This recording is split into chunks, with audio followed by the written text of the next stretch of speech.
بانيه. نعمل بانيه. نعمل بانيه. ده نص كيلو بانيه هنزل بيه.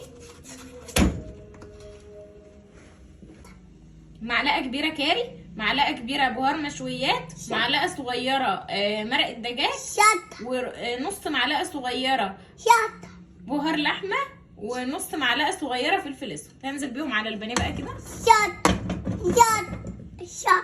يا ظريف. ان احمر ده شط ويبقى ادوقه البانيه بيضة.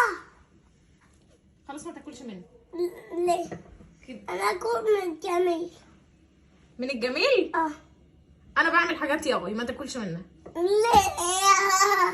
انا بعمل حاجات يا عم. لا يا عم انا اكلي وحش ما تاكلش منه.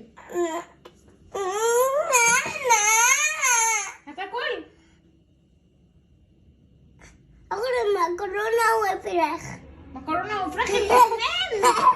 واحد بس يا حبيبي. لا. هنحط بصلايه وطماطمتين صغيرين. يا مامي. وايه اللي يا مامي؟ انت مالك انت؟ يلا وهحط بينا. معلقه صغيره توم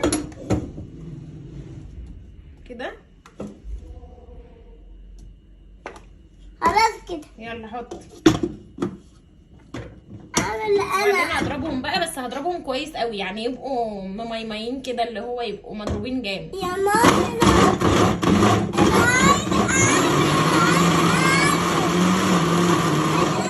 يعني. هنزل بقى هنا، هحطهم هنا. انا عملت عطين. بس خلاص بقى بالمنظر ده كده.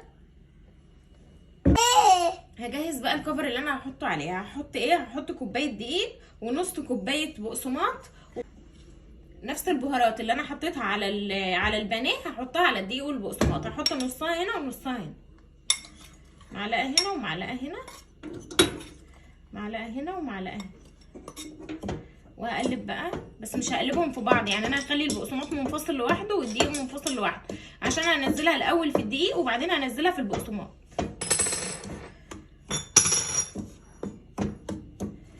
يعني الكفر النهائي هيكون البقسماط.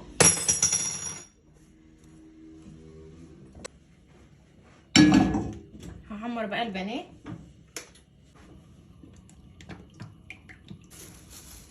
مش بعد ما اتخانقنا وبهدلنا الدنيا.